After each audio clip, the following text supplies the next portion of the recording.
Welcome to the top of the morning show with the girl TT from the D. Happy Monday, everybody. I hope that you had a wonderful weekend. I know that I did. I missed out on a big event yesterday evening. I was trying to support a really good friend, so I bought some tickets for my husband and I. And then in the midst of having to do your everyday thing, right, taking care of your family and home and balancing life, time was not on my side. And I was bummed out. But I said, you know what? The overall factor was I supported my friend's fraternity. Shout out to the Alphas. And I didn't make the event, but the tickets were bought, and that's the biggest thing that was needed. I felt kind of bummed because I love to represent and show up when I can, but I felt defeated, y'all. I have to be transparent. I felt defeated yesterday.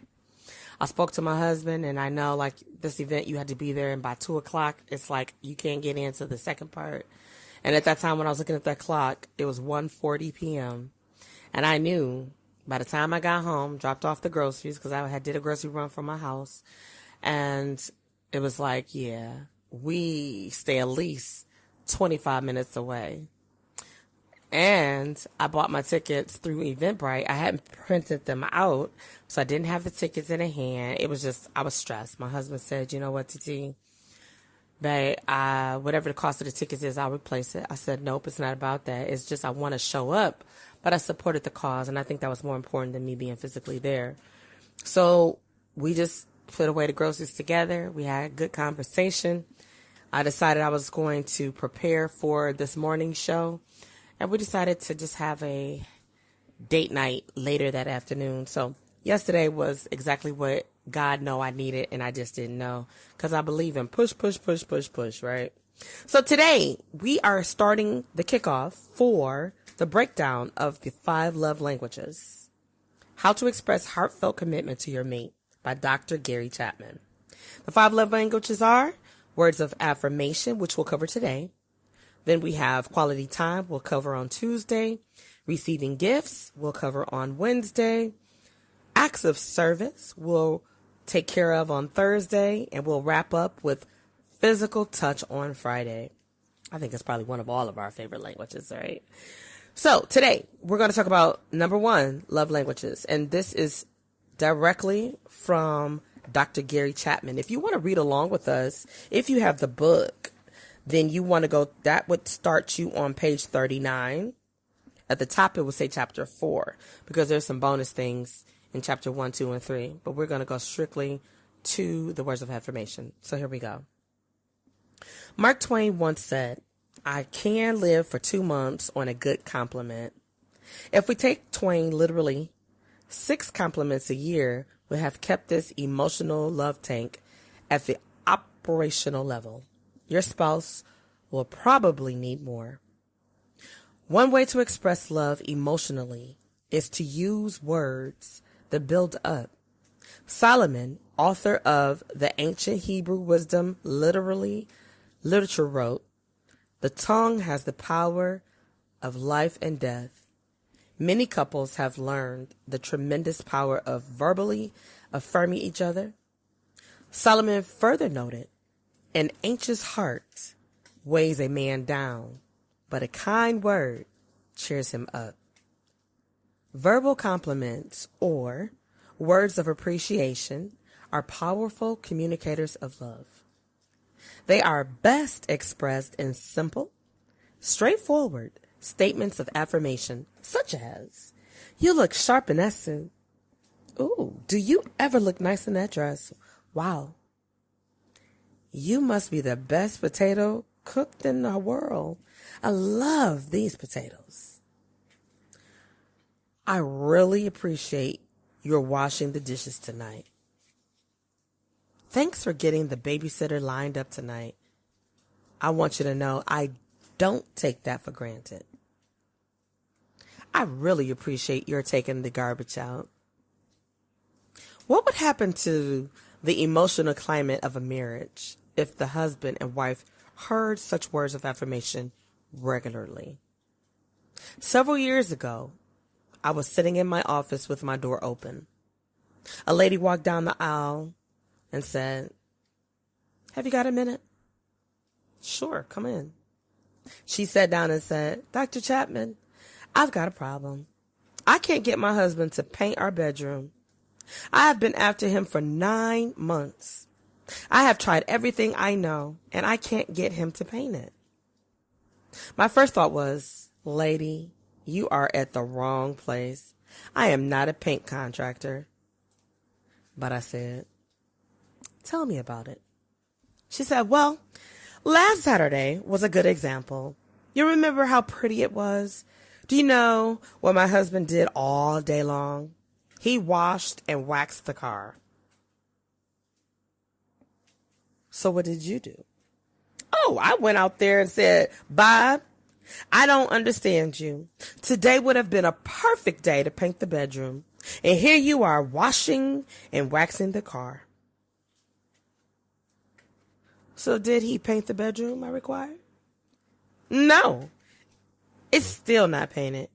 I don't know what to do. Let me ask you a question, I said.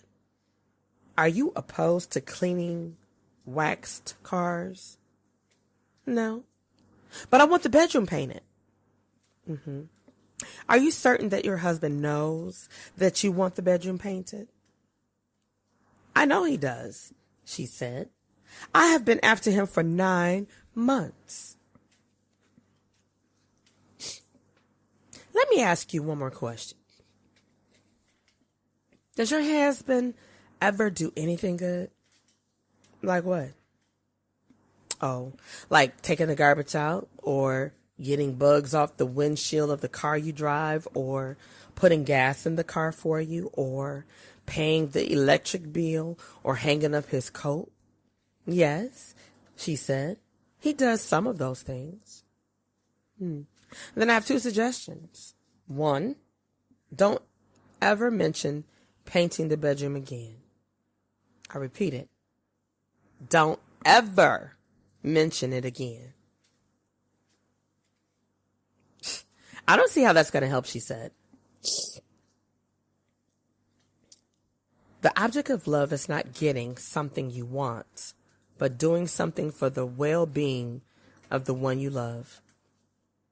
It is a fact, however, that when we receive affirming words, we are far more likely to be motivated to reciprocate. So he said, look, you just told me that he knows that you want the bedroom painted. You don't have to tell him anymore. He already knows. The second suggestion I have is that the next time your husband does anything good, give him a verbal compliment. If he takes the garbage out, say, Bob, I want you to know I really appreciate you taking the garbage out. Don't say anything about, oh, you took out the garbage time last time. The flies were going to carry it out for you. If you see him paying the electric bill, put your hand on his shoulder and say, Bob, I really appreciate your praying and paying the electric bill. I hear there are husbands who don't do that, and I want you to know how much I appreciate it. Every time he does anything good, give him a verbal compliment. I don't see how that's going to get the bedroom painted, she said. You asked for my advice. You have it, and it's free. Now, she wasn't very happy with me when she left. 3 weeks later, however, she came back to my office and said, it worked. She had learned that verbal compliments are far greater motivators than nagging words. I am not suggesting verbal flattery in order to get your spouse to do something you want. The object of love is not getting something you want, but doing something for the well-being of the one you love. It is a fact, however, that when we receive affirming words, we are far more likely to be motivated to reciprocate and do something our spouse desires. Here's an encouraging word. Giving verbal compliments is only one way to express words of affirmation to your spouse. Another dialect is encouraging words. The word encourage means to inspire courage. All of us have ideas and areas in which we feel insecure. We lack courage, and that lack of courage often hinders us from accomplishing the positive things that we would like to do. The latent potential within your spouse in his or her area of insecurity may await your encouraging words.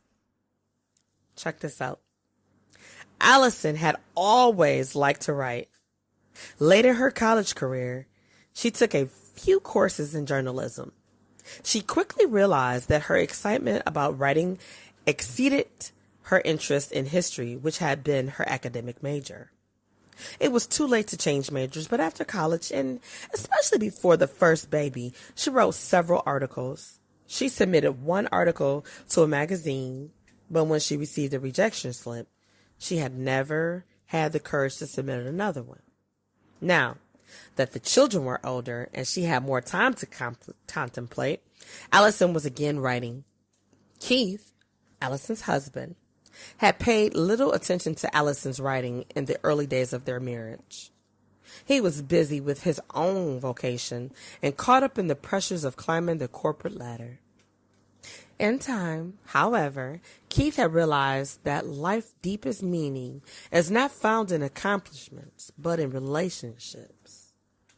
He had learned to give more attention to Allison and her interest. So, it was quite natural one night for him to pick up one of Allison's articles and read it. When he finished, he went into the den where Allison was reading a book. With great enthusiasm, he said, I hate to interrupt you to your reading, but I have to tell you this. I just finished reading your article on making the most of the holidays. Allison, oh my God, you are an excellent writer. This stuff ought to be published. You write clearly. Your words paint pictures that I can visualize. You have a fantastic style. You have to submit this stuff to some magazines. Do you really think so? Allison asked hesitantly. I know so, Keith said. I'm telling you, this is good. When Keith left the room, Allison did not resume her reading. With the closed book in her lap, she dreamed for 30 minutes about what Keith had said. She wondered if others would view her writing in the same way he did. She remembered the rejection slip she had received years ago, but she reasoned that she was a different person now. Her writing was much better. She had much more experience. Before she left the chair to get a drink of water, Allison had made a decision. She would submit her articles to some magazines, and she would see if they could be published. Keith's encouraging words were spoken 14 years ago. Allison had numerous articles published since then, and now has a book contract. She is an excellent writer, but it took the encouraging words from her husband to inspire her to take her first step in the arduous process of getting an article published. Now, perhaps your spouse has untapped potential in one or more areas of life. The potential that may be awaiting your encouraging words, perhaps he or she needs to enroll in a course to develop that potential. Maybe he or she needs to meet some people who have succeeded in that area, who can give him or her insight on the next step he needs or she needs to take. Your words may be life and may give your spouse the courage necessary to take that first step. Please note that I am not talking about pressuring your spouse to do something that you want. I'm talking about encouraging him or her to develop an interest that he or she already has. For example, some husbands, some wives pressure their wives or husbands to lose weight.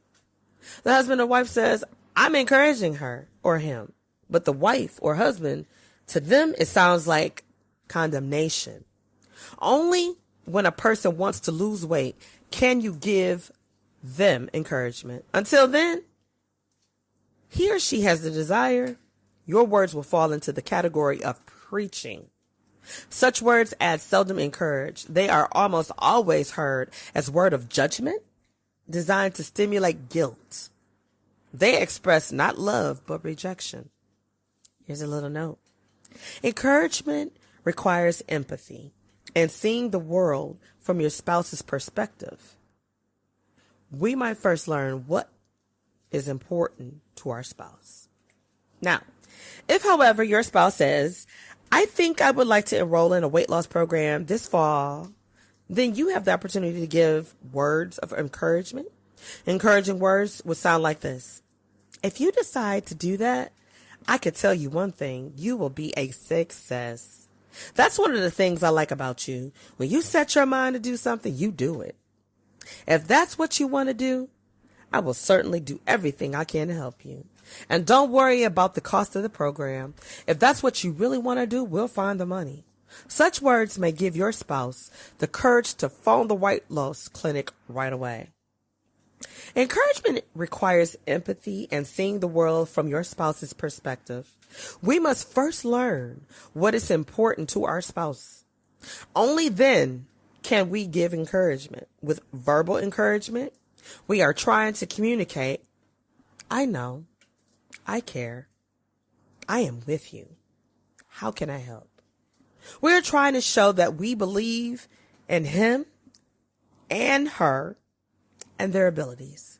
We are giving credit and praise. Most of us have more potential than we will ever develop. What holds us back is often courage. A loving spouse can supply that all-important catalyst. Of course, encouraging words may be difficult for you to speak. It may not be your primary love language. I get it. It may take great effort from you to learn the second language.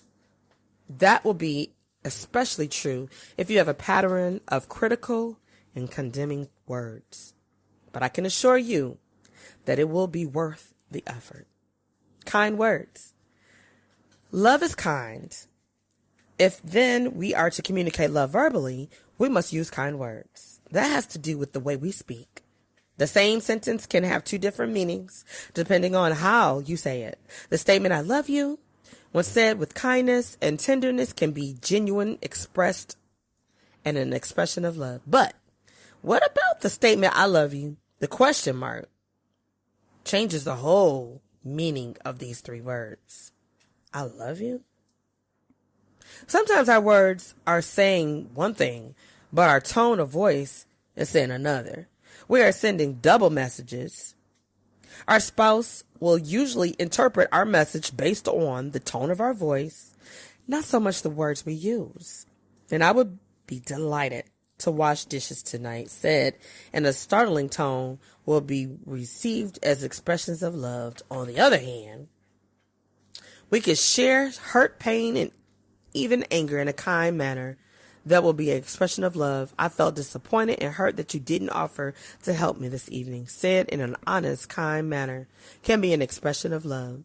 The person speaking wants to be known by her spouse or his spouse that they're taking steps to build intimacy by sharing their feelings. They are asking for opportunities to discuss a hurt in order to find healing. The same words expressed with a loud, harsh voice will not be an expression of love, but an expression of condemnation and judgment. The manner in which we can speak, exceedingly important. An ancient sage is said, a soft word answer turns away anger. But when your spouse is angry and upset and lashing out words of heat, if you choose to be loving, you will not reciprocate with additional heat, but with a soft voice. You will receive what he or she is saying as information about their feelings. You will let them tell you of their hurt, anger, and perception of the event. You will seek to put yourself in their shoes to see the event through their eyes, and then express softly and kindly your understanding of why they feel that way. If you have wronged them, you will be willing to confess the wrong and ask for forgiveness. If your motivation is different from what they think they're reading, you'll be able to explain your motivation kindly. You will seek understanding and reconciliation and not to prove your own perception as the only logical way to interpret that this or that has happened. That is mature love. Love to which we aspire if we seek a growing marriage. You see, love doesn't keep a score of wrongs. Love doesn't bring up past failures. None of us is perfect. In marriage, we do not always do the best of what we can or the right thing. We have sometimes done and said hurtful things to our spouses. We cannot erase the past, but we can only confess and agree that it was wrong. We can ask for forgiveness and try to act differently in the future. Having confused failures and ask forgiveness. I could do nothing more to mitigate the hurt it may have caused by my spouse. When I have been wronged by my spouse and he or she has painfully confessed it and requested forgiveness, I have the option of justice or forgiveness. If I choose justice, I seek to pay them back or make them pay for wrongdoing.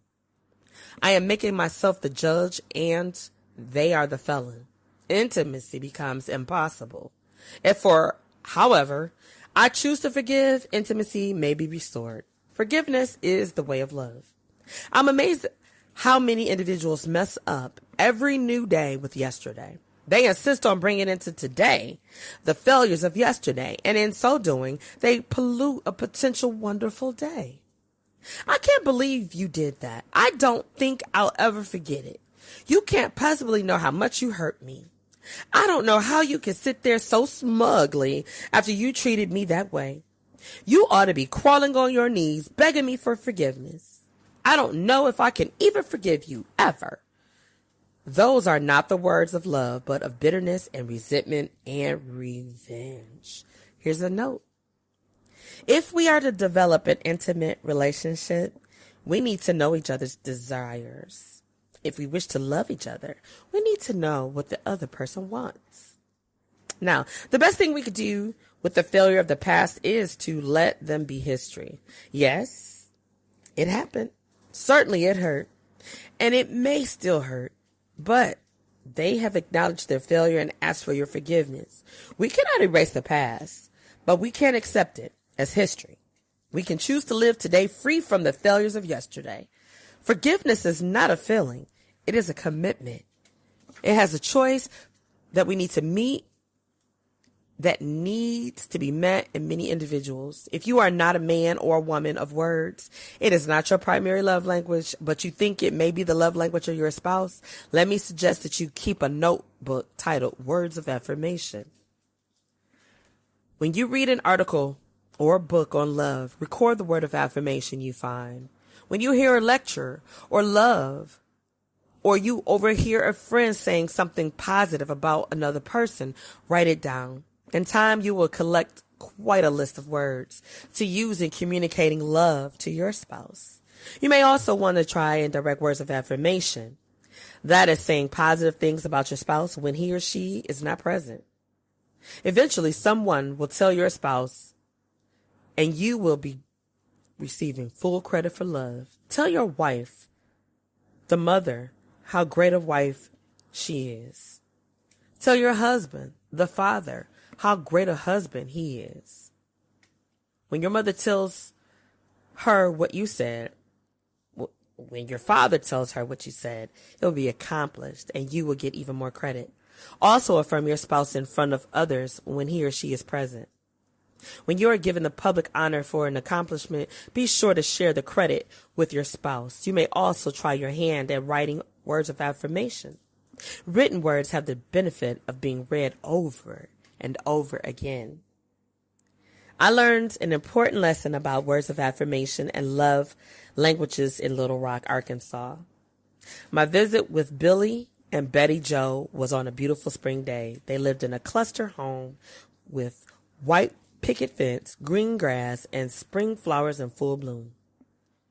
It was idyllic.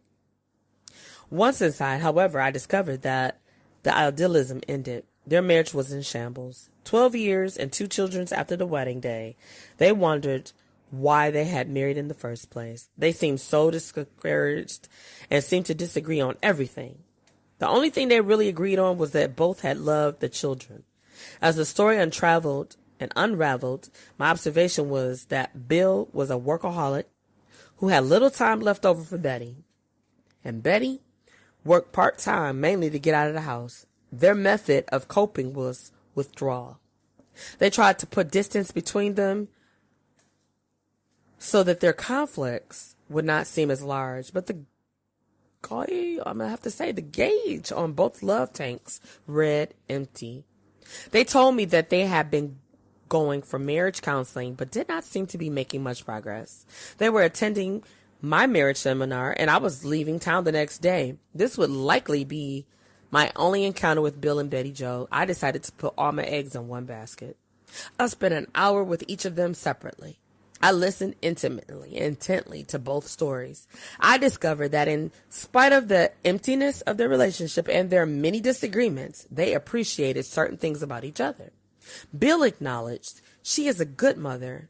She is also a good housekeeper and an excellent cook when she chooses to cook. But, he continued, there is simply no affection coming from her. I work my butt off, and there is simply no appreciation. In my conversation with Betty Jo, she agreed that Bill was an excellent provider, but she had complained that he does nothing around the house to help me, and he has never had time for me. What's the use of having the house, the recreational vehicle, and all the other things if you don't even ever have the time to enjoy them together? With that information, I decided to focus on my advice for making only one suggestion to each of them. I told Billy and Betty Jo separately that each one held the key to changing the emotional climate of the marriage. That key is express verbal appreciation for the little things, the things you like most about the person and for the moment, suspending your complaints about the things you do or did not like. We reviewed the positive comments they had already made about each other and helped each other write a list of those positive traits. Bill's list focused on Betty Jo's attractiveness as a mother, housekeeper, and cook. Betty Jo's list focused on Bill's handiwork, yard work, and financial provisions of the family. We made the list as specific as possible. Betty Jo's list looked like this. He hasn't missed a day of work in 12 years. He is aggressive in his work. He has received several promotions throughout the years. He is always thinking of ways to improve his productivity. He makes the house payments every month. He also pays the electric bill, the gas bill, and the water bill. He bought us a recreational vehicle 3 years ago. He mows the grass or hires someone to do it each week in the spring and summer. He rakes the leaves or hires someone to do it in the fall. He provides plenty of money for food, clothing for the family. He carries the garbage out about once a month. He provides money for me to buy Christmas presents for the family. He agrees that I can use the money I make at my part-time job any way I desire. Bill's list looked like this. She makes the bed every day. She vacuums the house every week. She gets the kids off to school every morning with a good breakfast. She cooks dinner about 3 days a week. She buys the groceries. She helps the children with their homework. She transports the children to school and church activities. She teaches first grade Sunday school. She takes my clothes to the cleaners. She does the washing and some ironing. Now, I suggested that they add to the list things that they noticed in the week ahead. I also suggested that twice a week they select one positive trait and express verbal appreciation for it to their spouse. I gave one further guideline. I told Betty Jo that if Bill happened to give her a compliment, she was not to give him a compliment at the same time, but rather she should simply receive it and say thank you for saying that. I told Bill the same thing. I encouraged them to do that every week for 2 months, and if they found it helpful, they could continue. If the experience did not help the emotional climate of the marriage, then they could write it off as another failed attempt. The next day I got on the plane and returned home. I made a note to call Bill and Betty Jo 2 months after to see what had happened. When I called them in the middle of the summer, I asked to speak to each of them individually. I was amazed to find that Bill's attitude had taken a giant step forward. He had guessed that I had given Betty Jo the same advice I had given to him, but that was all right. He loved it. She was expressing appreciation for his hard work and his provisions for the family. She had actually made me feel like a man again. We got a ways to go, Dr. Chapman, but I really believe we are on the right road.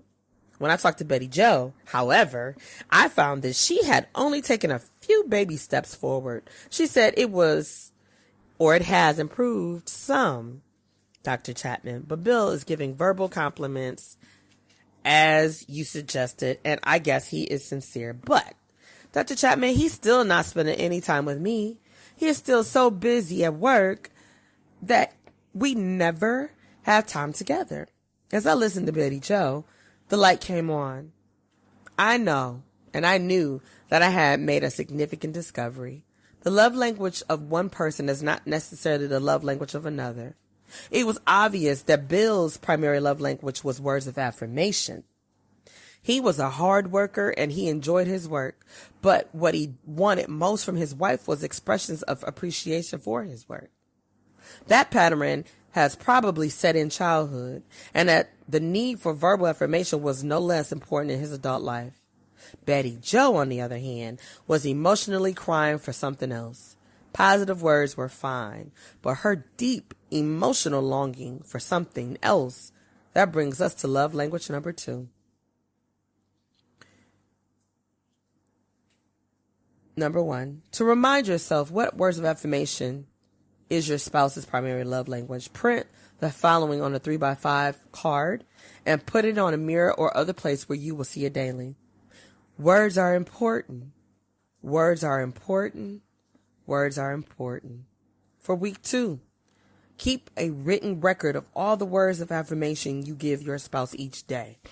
At the end of the week, sit down with your spouse and review your record. On Monday, I said, you did a great job on this meal.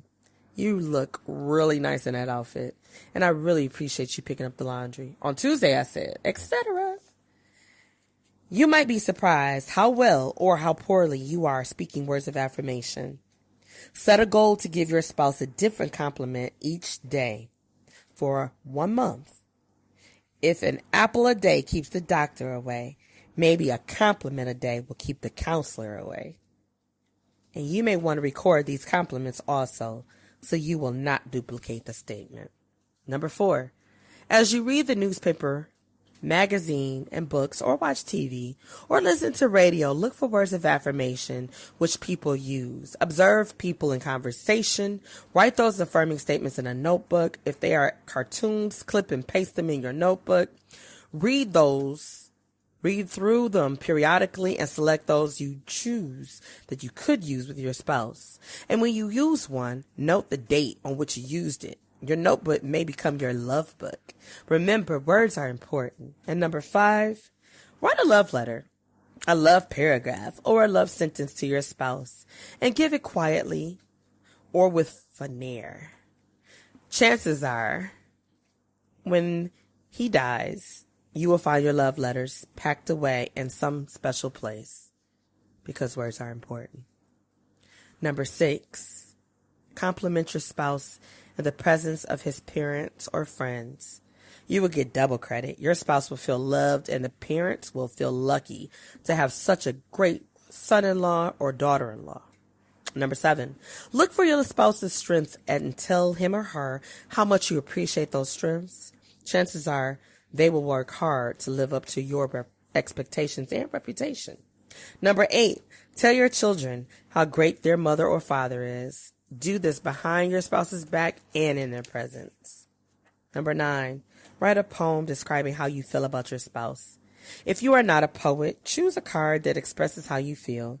Underline special words and add a few of your own at the end of the day. If you find speaking words of affirmation is difficult for you, practice in front of a mirror. Use a cue card if you must, and remember, words are important. That's all I have for you this morning, ladies and gentlemen. I'm hoping that you will appreciate breaking down the 5 love languages this week. That was chapter 1, words of affirmation. I am so very excited to take this journey with you. If you, and hopefully when you, log on tomorrow morning at 6 a.m., love language number 2 will be based off of quality time.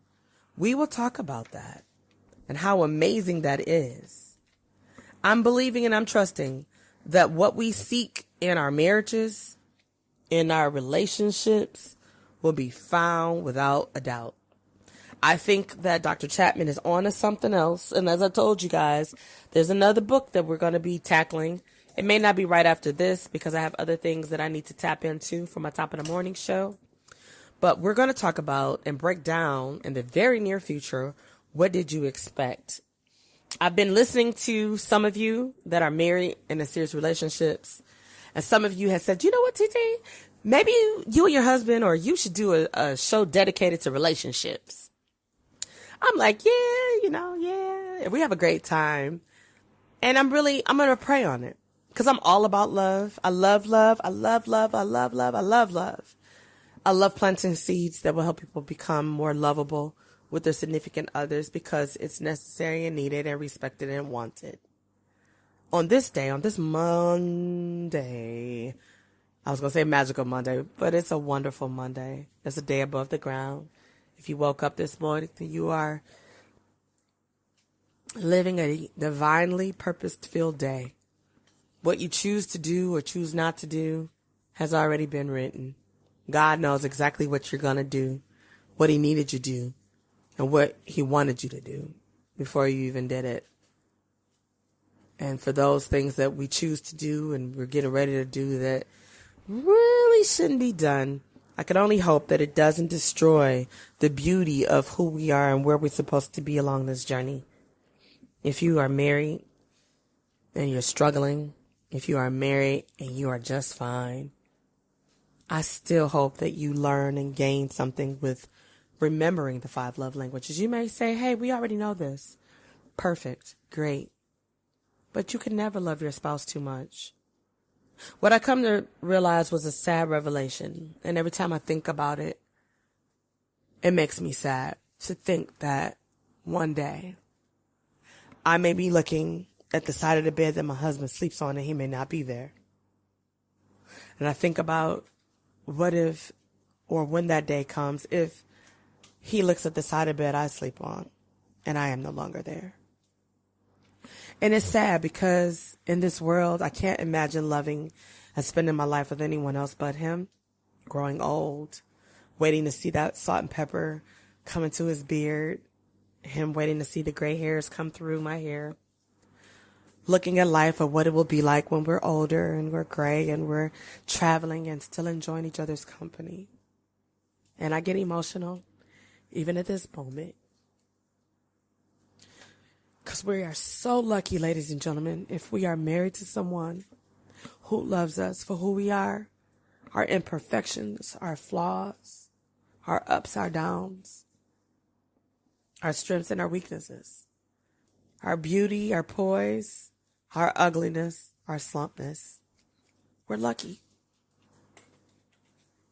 Sometimes I think of something my mother-in-law, God rest her soul, she shared so many amazing stories with me as a wife, as a mother, as a woman, and I always admire her. Affectionately called her Miss D. And I miss her dearly. Oh, I got to gather myself, I'm sorry. But she shared a story with me about a chair that she sat in when she read or did whatever it is that she did to pass time.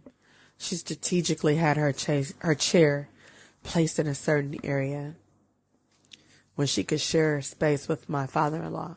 God rest his soul, Mr. Eddie. She said, because I just want to be in the same room with him. And that was a beautiful thing. My father-in-law took great care of my mother-in-law to the day she left here. When I tell you, he took great care of her. And he went on to live several years after she left his life, missing her every day.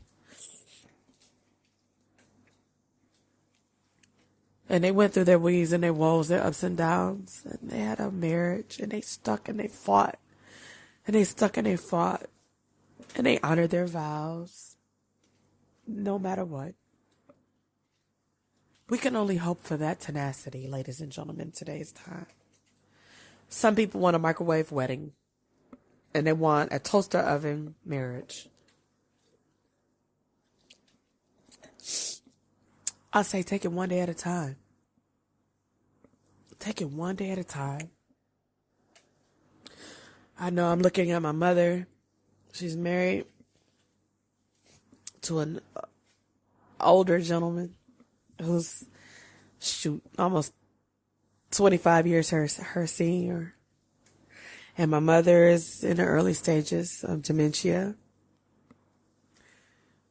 And it's hurtful because you see the struggle, but they love each other and they fight and they love each other. But I see my mom's mind, and I pray every day for her mind. I pray every day for my stepfather's mind as well, because it's hurtful for him to see someone he loves not be present 90% of the time. And when you look at people, when we are in our healthy state of mind, in our physical healthiness, we have to take care of it, ladies and gentlemen. We got to take care of ourselves, our health, our hearts. You got to learn to meet your spouse where they are. Pray for them. And know that God has you. He has your marriage because He created the covenant. He loves us all, individually and collectively. And through this week, I hope that as I read Dr. Gary Chapman's book, The 5 Love Languages, that you will reconnect with your spouse or connect for those of you that are disconnected. I challenge anybody that's ready to call it quits, that's looking at throwing in the towels. I challenge you to look at her, look at him, and say, is this salvageable? Is it so far gone that you can't forgive, that you don't want to forgive? And for those of you that are married and you don't have a covenant because you're married for the wrong reasons, I pray that God gives you grace and mercy. Until tomorrow morning, have a wonderful day, and I'll see you soon.